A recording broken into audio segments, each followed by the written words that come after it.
Hello everyone, आज हम इस वीडियो में पढ़ने वाले हैं क्लास 11th की जो आपकी बायोलॉजी बुक है उस सब्जेक्ट नंबर 16 डाइजेशन एब्जॉर्प्शन हम पढ़ने वाले हैं। तो प्रीवियस वीडियोस तक हमने यहाँ तक जो इसको चैप्टर को कंप्लीट कर लिया था, हम आगे जो है कंप्लीट करने वाले हैं। तो हमने प्रीवियस वीडियो में क्या पढ़ा था? हमने प्रीवियस वीडियो में ये सब पढ़ा था। हमने हिस्टोलॉजी ऑफ जो है एलिमेंट्री कैनाल हमने अच्छी तरह से जो है कंप्लीट की थी। हमने सब आउटर मोस्ट जो है लेयर हमने सिरोसा पढ़ी थी, फिर उसके बाद मस्कुलैरिस जिसमें इनर सर्कुलर आउटर लॉन्गिट्यूडनल, फिर सब मिकोसा मिकोसर, फिर ल्यूमन। तो ये सब हमने अच्छी तरह से पढ़ा था। फिर विलाय माइक्रोविलाय, उसमें लैक्टियल्स हमने जो है पढ़े थे। ये सब क्रिप्स ऑफ लाइबरकोन, ये सारी चीज़ें हमने जो है पढ़ी थी। तो आज हम इस वीडियो में डाइजेस्टिव ग्लैंड्स के बारे में पढ़ने वाले हैं। तो डाइजेस्टिव ग्लैंड्स का मतलब क्या है कि ग्लैंड्स होती हैं कई सारी, जो कि फंक्शन जो है काफ़ी सारे परफॉर्म करती हैं। काफ़ी सारे मतलब 3 जो है होती हैं हमारे पास जो है होती हैं। कौन कौन सी होती हैं? एक सलाइवरी ग्लैंड, सलाइवा जो है प्रोड्यूस करती है, और एक उसके बाद लीवर जो है लार्जेस्ट ग्लैंड होती है पूरी बॉडी की, और एक पेनक्रियास होती है 3rd नंबर पे। तो ये तीनों हम आज इस वीडियो में अच्छी तरह से पढ़ने वाले हैं।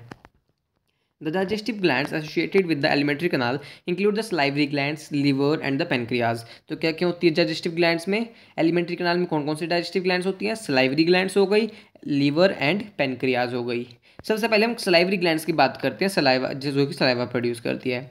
Saliva is mainly produced by 3 pairs of salivary glands. कौन कौन से पेयर्स हो गए? सबसे पहले इनके बारे में पढ़ते हैं, और ये एक पॉइंटर मैं आपको बताऊंगा कि कौन सी डक्ट, क्योंकि डक्ट के थ्रू जो है अपने डक्ट के माध्यम से, डक्ट के थ्रू जो है अपना ये सिक्रीशन जो है पोर करती है, जो है अपने माउथ में पोर करती है अपना सिक्रीशन डक्ट के थ्रू। कोई मान लीजिए डक्ट हो गई, उसके थ्रू जो है ये अपनी जो सिक्रीशन जो है करते हैं, अपने जो है माउथ में जो है पहुँचाते हैं। तो वो डक्ट का नाम भी मैं आपको बताऊंगा। तो एनसीईआरटी में नहीं है बट नीट में आ जाता है, इंपॉर्टेंट है ये भी। तो कौन कौन सी होगी? मेनली 3 होती हैं। कौन कौन सी? पैरोटिड, जो कि चीक के पास जो आपका जैसे माउथ हो गया, चीक के पास जो आपके प्रेजेंट होती है। जैसे चीक आपको पता है गालों के पास जो है प्रेजेंट होती है, चीक के पास प्रेजेंट होती है। कौन सी होती है सबसे पहले वाली? पैरोटिड ग्लैंड सबसे पहले कौन सी होती है? पैरोटिड ग्लैंड होती है, सबसे पहले वाली होती है। और पैरोटिड ग्लैंड कौन सी डक्ट के थ्रू अपना सिक्रीशन करती है? उसे हम कहते हैं स्टेनसन्स डक्ट, STENSONS, स्टेनसन्स डक्ट। डी लिख देता हूँ। स्टेनसन्स डक्ट के थ्रू जो है ये अपना जो सिक्रीशन जो है पोर करती है, जो कि क्या करती है, उसमें जो है एंजाइम्स जो होते हैं, अमाइलेज लाइसोजाइम्स, तो ये होते हैं जो कि जो है सिक्रीट करती है। और ये इसके किसके कौन सी डक्ट के थ्रू करती है? कौन से वाली? पैरोटिड। कौन से डक्ट के थ्रू? स्टेनसन डक्ट के थ्रू जो है ये करती है। बहुत ज़्यादा इंपॉर्टेंट है, इसको याद रखिएगा। तो एनसीईआरटी में नहीं दिया हुआ है तो इसको याद रखना है एक्स्ट्रा इन्फॉर्मेशन के थ्रू, मतलब समझ के। और ये नीट में आ सकता है, आया भी हुआ है। ये पैरोटिड हो गया। चीक्स के पास जो है पाई जाती है, चीक्स के पास जो है पाई जाती है। एक बार मैं आपको डायग्राम भी दिखा दूंगा जो है समझा, सलाइवा वाला समझाने के बाद, सलाइवरी ग्लैंड के समझाने के बाद। तो ये किसके पास जो है पैरोटिड कौन किसके पास होती है? चीक के पास जो है पाई जाती है, जो कि कौन सी डक्ट के थ्रू जो है सिक्रीशन अपना पोर करती है? कौन सी डक्ट हो गई? स्टेनसन्स डक्ट। दूसरे नंबर पर हम देखते हैं सब मैक्सिलरी, या फिर सब मैंडिबुलर कह सकते हैं हम। सब मैक्सिलर या फिर सब मैंडिबुलर डक्ट हो गई, जो है डक्ट हो, जो आपकी ग्लैंड हो गई। कौन सी होती है? लोअर जो में नीचे वाला जबड़ा है, लोअर जो होता है आपका, तो इस या एक ऊपर होता है एक नीचे होता है, तो नीचे वाले की तरफ जो है प्रेजेंट होती है सब मैंडिबुलर या फिर सब मैक्सिलरी। तो कौन सी डक्ट के थ्रू जो ये अपना जो सिक्रीशन करती है? वार्टन डक्ट, WHARTON, डी ले देता हूँ। वार्टन डक्ट के थ्रू जो है अपना सिक्रीशन जो है पोर करती है अपना, ये जो है स्लाइवर उससे निकलता है, स्लाइवर प्रोड्यूस करती है। तो ये आई होप आपको क्लियर हुआ होगा। 3rd नंबर पे कौन सी वाली है? सबलिंगुअल। कौन सी हो गई? सबलिंगुअल्स, बिलो द टंग, जो कि टंग के जो है नीचे पाई जाती है। जैसे टंग हो गई, इसके जो है नीचे जो है जस्ट पाई जाएगी ये वाली सबलिंगुअल जो है स्लाइवरी ग्लैंड आपकी टंग के नीचे पाई जाएगी। इसकी डक्ट कौन सी है?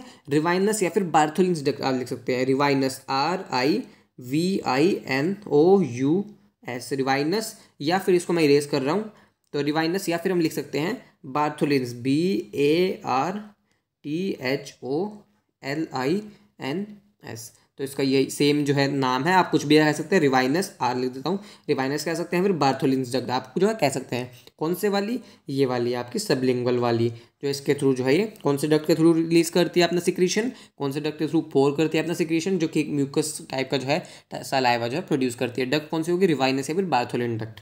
आई होप आपको क्लियर हुआ होगा। तीनों को जो है इसको याद रखिएगा नाम, कहाँ पे प्रेजेंट होती हैं। जैसे पैरोटिड चीक के पास, सब मैंडिबुलर लोअर जो, और सब लिंगुअल बिलो द टंग, और इनकी कौन कौन सी डक्ट के थ्रू जो है निकलती हैं। तो इनको जरूर याद रखिएगा, ये मेन पॉइंट से बहुत ज़्यादा इंपॉर्टेंट है। नीट में ऐसे टेस्ट क्वेश्चन आ सकता है और आया भी हुआ है।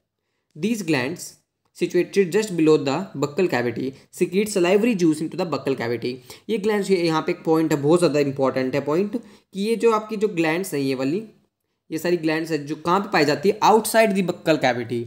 बक्कल कैविटी आउटसाइड क्यों कहा, क्योंकि ये बक्कल कैविटी होता है माउथ का पोर्शन जो बक्कल कैविटी होता है, लेकिन एक का होती है चीक के पास प्रेजेंट होती है, एक लोअर जो में प्रेजेंट होती है, और एक बिलो द टंग प्रेजेंट होती है। तो माउथ में तो कोई प्रेजेंट होती ही नहीं, तो इसलिए आउटसाइड दी बक्कल कैविटी बहुत ज़्यादा इंपॉर्टेंट पॉइंट है ये। एज इट इज नीड में ट्रू और फॉल्स या फिर असर्शन रीजन में जो आपका आ सकता है, तो इसमें असर्शन या रीजन में दे देंगे कुछ भी तो आपका आ सकता है, फिर ट्रू या फिर फॉल्स में आ सकता है, बहुत ज़्यादा इंपॉर्टेंट है।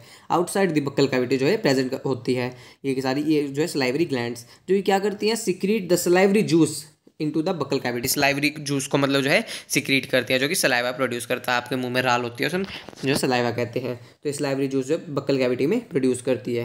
तो आई होप आपको क्लियर हुआ होगा। सलाइवरी ग्लैंड, सबसे पहले हमने ग्लैंड पढ़ी कौन सी, सलाइवरी ग्लैंड पढ़ी हमने सबसे पहले, ऐसे लिख देता हूँ, सलाइवरी ग्लैंड हमने पढ़ी है। आई होप आपको क्लियर हुआ होगा, इस पॉइंट को जरूर याद रखिएगा, आउटसाइड द बक्कल कैविटी। तो अब दूसरी वाली पे चलते हैं। तो दूसरी वाली पे चलने से पहले आपको एक बार डायग्राम में जो है इसका दिखा देता हूँ कहाँ कहाँ पे जो है ये जो है प्रेजेंट होती है। तो चलिए देखते हैं इसको। देखिए सबसे पहले आपको दिख रही है ये वाली, देखते हैं हम इसको। देखिए ये वाली कौन सी हो गई सबसे पहले वाली, ये देखिए ये वाली होगी पैरोटिड, जो कि चीक के पास जो है प्रेजेंट होती है आपकी, हमने पढ़ा था अभी अभी चीक के पास जो है प्रेजेंट होती है, ये चीक के पास प्रेजेंट है। ये वाली हो गई आपकी पैरोटिड वाली हो गई, पैरोटिड ग्लैंड। अब ये वाली देखिए सब मैंडिबुलर हो गई, सब मैंडिबुलर ये वाली आपकी हो गई है, सब मैक्सिलरी आप कह सकते हैं, जो कि कहाँ पे प्रेजेंट है, लोअर जो में। देखिए यहाँ पे लोअर जो में जो है प्रेजेंट है, यहाँ पे लोअर जो कहते हैं, तो यहाँ पे ये प्रेजेंट है। तो आई होप आपको इतना क्लियर हुआ होगा। और एक और है, उसको भी देख लेते हैं। जस्ट बिलो द टंग, टंग के नीचे आपकी सबलिंगुअल जो है प्रेजेंट होती है। आई होप आपको क्लियर हुआ होगा, सलाइवरी ग्लैंड्स हो गई। तो अब हम वापस चलते हैं एनसीईआरटी पे। तो आई होप आपको ये तीनों जो क्लियर हो गए, पैरोटिड, सब मैंडिबुलर और सबलिंगुअल। सो आई होप आपको क्लियर हुआ होगा तीनों। अब चलिए दूसरे वाली लार्जेस्ट ग्लैंड होती है जो कि बॉडी की, जिसे हम कहते हैं लीवर। तो चलिए इसे देखते हैं। तो कौन सी होगी, लार्जेस्ट ग्लैंड होती है लीवर, जो हमारी पूरी बॉडी में इंपॉर्टेंट पॉइंट है, उसको याद रखिएगा, नीट में एज इट इज क्वेश्चन आ सकता है। Liver is the largest gland of the body, weighing मतलब वेट क्या इसका अबाउट 1.2 to 1.5 kg। एनसीईआरटी के अकॉर्डिंग जरूर चलिएगा, ये एज इट इज आ सकता है क्वेश्चन में, मतलब पेपर में जो नीट में इंपॉर्टेंट है। कितना वेट हो गया, 1.2 से 1.5 kg इन एडल्ट ह्यूमन में इतना जो है इसमें वेट होता है। It is situated in the abdominal cavity just below the diaphragm and has 2 lobes. कहाँ पे प्रेजेंट होता है लीवर आपका, जस्ट जो एब्डोमिनल कैविटी, जो आपका पेट का हिस्सा होते हैं उसे हम एब्डोमिनल कैविटी जो कहते हैं। कहाँ प्रेजेंट होती है, जस्ट बिलो द डायफ्राम। ये आपका जैसे डायग्राम होता है यहाँ पे, आपको पता होगा ये आपका डायफ्राम हो गया यहाँ पे, और इसके जस्ट नीचे जो है लेफ्ट की तरफ ये, तो ये वाला हिस्सा हो गया लेफ्ट की तरफ जो है प्रेजेंट होता है, लेफ्ट की तरफ जो है पाई जाती है आपकी, जो आपके लीवर जो है पाया जाता है। तो इसमें जो दो जो है लोब्स होते हैं, अब 2 इसमें लोब्स पाए जाते हैं। अब आपको एक क्लियर हुआ होगा। डायग्राम से एक बार इसको अच्छी तरह से देख लेते हैं एक बार डायग्राम से। तो ये रहा डायग्राम, एक बार इसको अच्छी तरह से पढ़ते हैं, फिर एनसीईआरटी पे हम चलेंगे, क्योंकि एनसीईआरटी पढ़ने से पहले बहुत ज़्यादा कंडस्टेड दिया हुआ है कुछ चीज़ें आपके एनसीईआरटी में, तो उससे पहले हम इसको जो है पढ़ना पड़ेगा। ये जो आपका लीवर हो गया जिसके 2 लोब्स हैं, तो ये जो है एक ये वाला लोब हो गया आपको बीच में दिखाई दे रहा है, एक ये वाला ये लोब हो गया, और एक दूसरे वाला ये वाला लोब हो गया, एक ये हो गया। तो एक बार डायग्राम से अलग से जो है आपको दिखाता हूँ, एक ये वाला और एक ये वाला जो है हो गया, और बीच में इसके जो है एक लिगामेंट पाया जाता है। यहाँ पे जो है आप यहाँ पे दिखाया नहीं है, बट यहाँ पे जो एक साथ जुड़े हुए हैं, बीच में एक लिगामेंट इनके बीच में पाया जाता है। तो इस लिगामेंट को हम क्या कहते हैं, फैल्सीफॉर्म लिगामेंट। इसको हम क्या कहेंगे, फैल्सीफॉर्म लिगामेंट जो है, इसको हम क्या कहेंगे, फैल्सीफॉर्म लिगामेंट, FALCIFORM, फैल्सीफॉर्म लिगामेंट इसको हम कहेंगे। तो यहाँ पे आए आपको क्लियर हुआ होगा। देखते हैं यहाँ पे जो है आपके लीवर में यहाँ से एक राइट हिपैटिक डक्ट आ रही है, एक डक्ट होती है हिपैटिक डक्ट कहते हैं, यहाँ से राइट वाली होगी, यहाँ पे आ रही है, यहाँ से लेफ्ट वाली हिपैटिक डक्ट आ रही है। और यही वेट, इसको आपको नहीं देखना, इसको रहने दीजिएगा।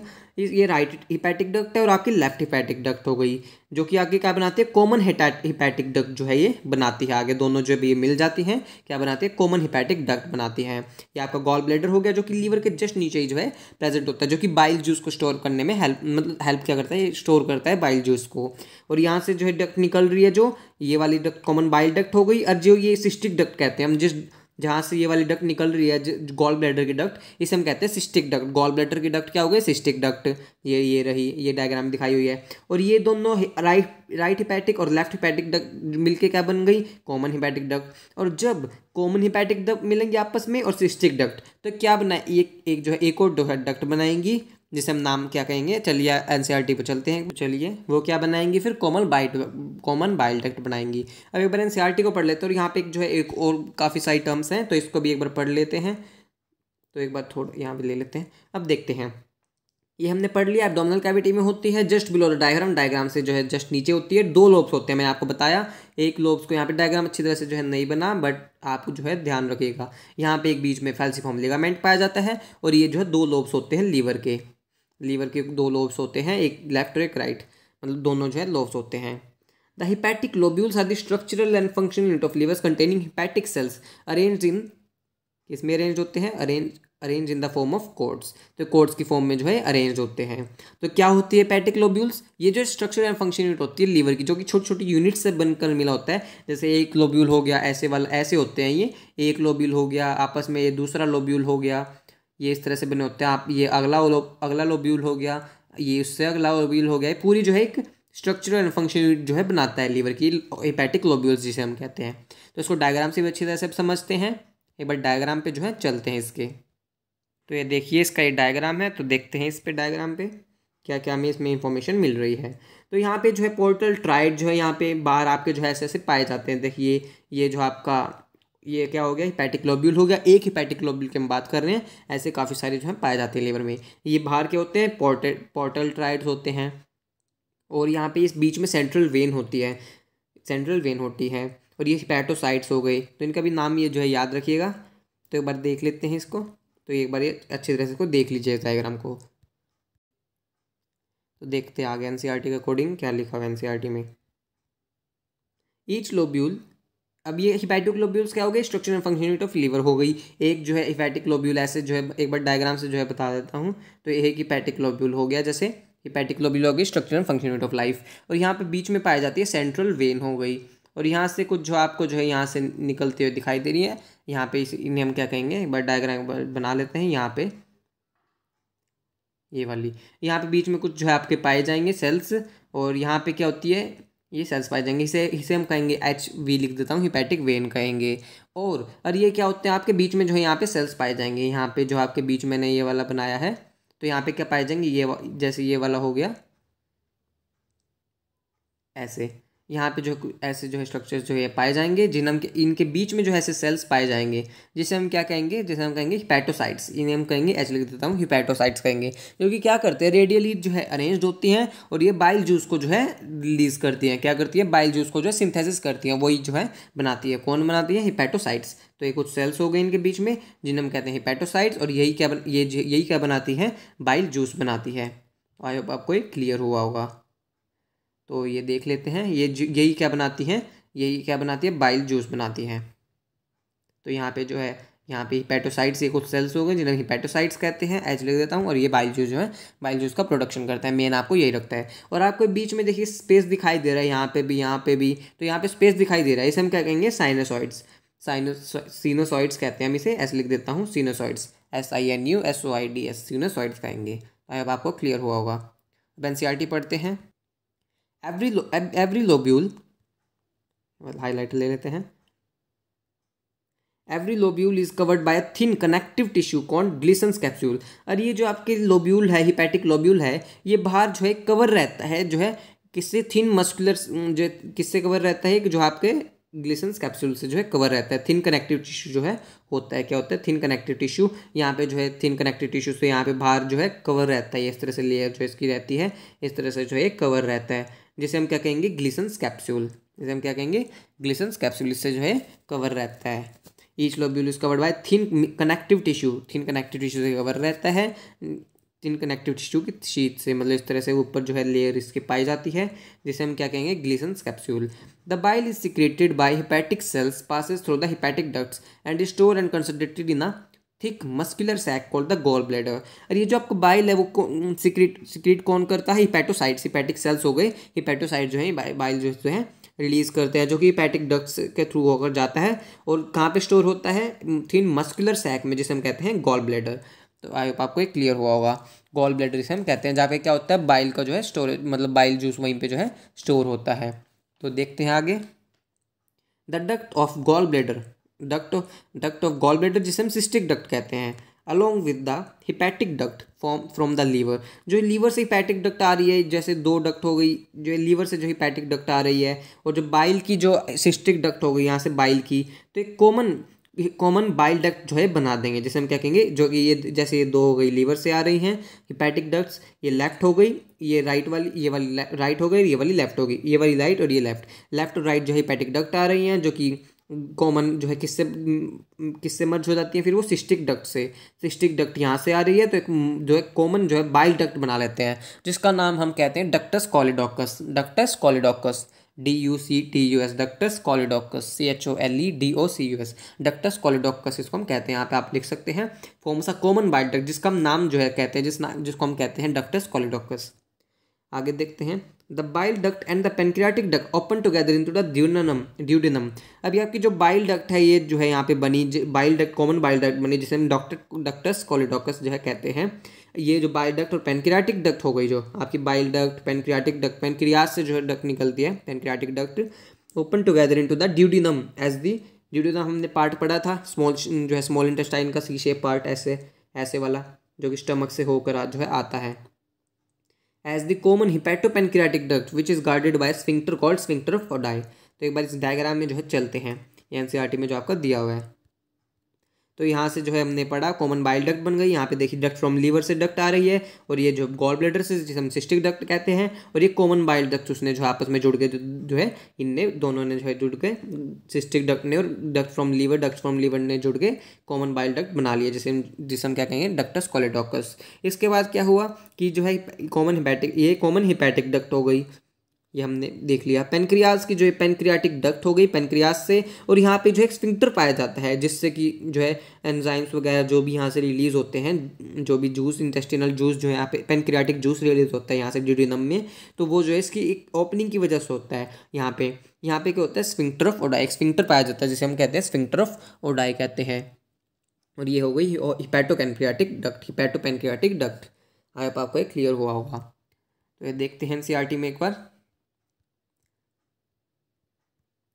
The bile duct and the pancreatic duct together open duodenum as the common hepatopancreatic duct। जब बाइल की डक्ट मिक्स हो गई, आपस में जुड़ गई, और पेनक्रियाटिक की जुड़ गई, इसे हम कहेंगे हेपेटोपेनक्रियाटिक डक्ट, जो कि एक स्फिंक्टर से गार्डेड है, जहाँ पे एक स्फिंक्टर जो है प्रेजेंट होता है। यहाँ पे मैंने आपको बताया स्फिंक्टर ऑफ ओडाई, जो कि यहाँ से जो है क्या जो है देखेगा कि यहाँ से जब कोई भी आपका पेनक्रियाटिक जूस आ रहा है, उसे आने जाने में जो है खुलेगा और बंद होगा फिर ये। अब आगे हम पढ़ते हैं पेनक्रियाज। पेनक्रियाज क्या होती है, बहुत एंडोक्राइन होती है, जो है एक्सोक्राइन भी होती है, एंडोक्राइन भी होती है आपकी कौन सी, पेनक्रियाज।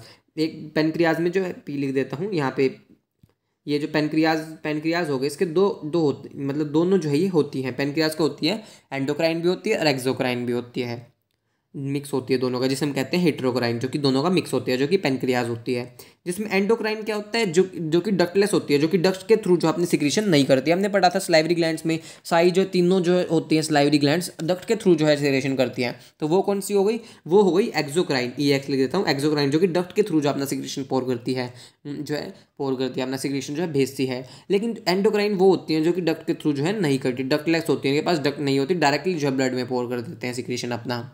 आई होप आपको क्लियर हुआ होगा।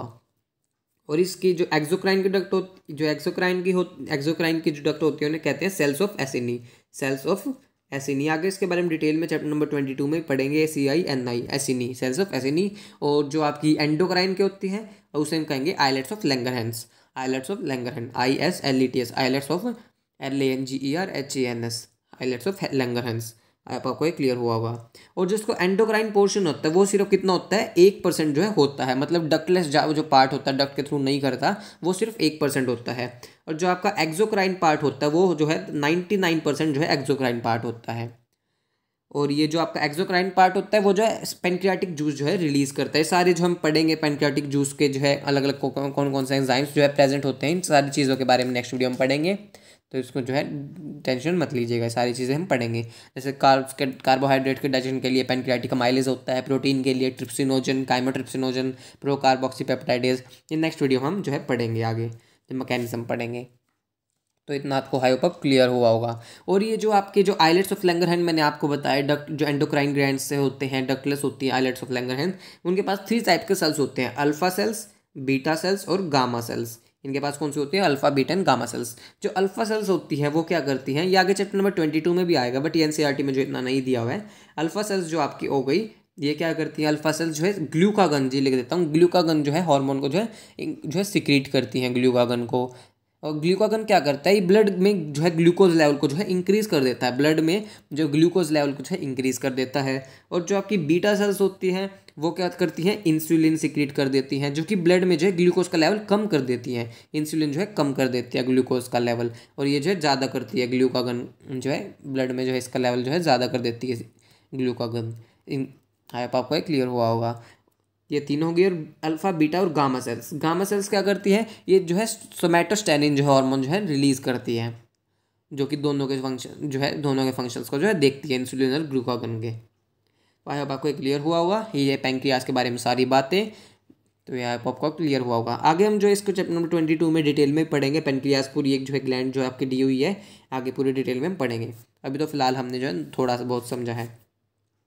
The pancreas is the compound both exocrine and endocrine, जो कि हेट्रोक्राइन होती है, मतलब both endocrine and exocrine. Elongated organ situated between the limbs of C shape duodenum. C shape जो ड्यूडिनम हो गया आपका, ड्यूडिनम यहाँ से आता है, तो यहीं पे जो है ये जो है प्रेजेंट होती है, जो है आपकी पेनक्रियाज यहाँ पे प्रेजेंट होती है। देखिए डायग्राम में दिखाया हुआ है, यहाँ पे जो है पेनक्रियाज जो है प्रेजेंट होती है, situated between the limbs of the CD-shaped duodenum. The exocrine portion secretes an alkaline pancreatic juice. जो exocrine portion होता है, जो कि 99% होता है, डक्ट प्रेजेंट होती है, डक्ट के थ्रू सिक्रेशन करता है, वो जो है एल्कलाइन जो है पेनक्रियाटिक जूस जो है सिक्रीज करता है, जिसके पास कई सारे जो है क्या पाए जाते हैं? एंजाइम्स जो है काफ़ी सारे जो है पाए जाते हैं, जिसके पास काफ़ी सारे एंजाइम्स पाए जाते हैं, कंटेनिंग एंजाइम्स। और जो एंडोक्राइन पार्ट हो गया, जो सिर्फ 1% होता है, endocrine portion secretes hormone secrete करता है, इंसुलिन एंड ग्लूकागन, और ये जो हार्मोन सिक्रेट करता है। और गामा सेल्स भी होते हैं जो कि सोमैटोस्टेनिन जो है सिक्रेट करते हैं। ये जो है क्या करता है? जो है एसिडिक जो एल्कलाइन जो है मीडियम को क्रिएट करता है। गामा सेल्स जो है एसिड एल्कलाइन मीडियम को सिक्रेट करता है, एसिडिक एल्कलाइन मीडियम को जो है बनाता है ये। तो आज आपको इतना क्लियर हुआ होगा। एक बार इसको फिर से देख लेते हैं। ये साइड हमने डक्ट्स पढ़ी, लीवर से डक्ट आ रही है, gall bladder, duct from liver हो गई, कॉमन बाइल डक्ट जिसे हम कहते हैं डक्टस कोलेडोकस, ये कॉमन हिपैटिक डक्ट हो गई, पैनक्रियाज जिसके हमने बारे में एक्सोक्राइन एंडोक्राइन दोनों होते हैं, हेट्रोक्राइन होते हैं, मतलब पैनक्रियाटिक डक्ट हो गई, स्फिंक्टर ऑफ ओडाई यहाँ पे पाया जाता है, हिपैटोपैनक्रियाटिक डक्ट। तो अब आपको इतना क्लियर हुआ होगा। हमने सलाइवरी ग्लैंड्स भी पढ़ी है, सारा सब कुछ हमने पढ़ा, लीवर के बारे में पढ़ा, उसकी structure function unit of life पढ़ी, फंक्शनल स्ट्रक्चर यूनिट हमने पढ़ी, छोटे छोटे यूनिट से बना होता है जिसे हम कहते हैं हिपैटिक लोब्यूल्स। उसमें भी क्या होता है? Hepatic lobules. उसके बाद जो है ऐसे हमने जो है हिपैटिक लोब्यूल्स जो है होती हैं ऐसी ऐसी हमने पढ़ा था, अभी पढ़ा था। और इनमें क्या होते हैं? यहाँ पे क्या इनमें जो कुछ सेल्स पाए जाते हैं जिन्हें हम कहते हैं हिपैटोसाइट्स, जो कि बाइल को सिक्रेट करते हैं, फिर वो जो है एक जो है गॉल ब्लैडर में स्टोर होता है। आई होप आपको इतना क्लियर हुआ होगा। सो इस वीडियो में इतना ही। नेक्स्ट वीडियो में जो आगे जो हम मैकेनिज्म डाइजेशन ऑफ फूड जो है कवर करेंगे नेक्स्ट वीडियो में, आगे जो है करेंगे इस वीडियो में, नेक्स्ट वीडियो में। सो अगर आपको वीडियो अच्छी लगी हो, वीडियो को लाइक कीजिएगा, मेरे चैनल को सब्सक्राइब भी कीजिएगा, और मुझे कमेंट करके बताइएगा आपको वीडियो कैसी लगी। थैंक यू, मिलते हैं नेक्स्ट वीडियो में।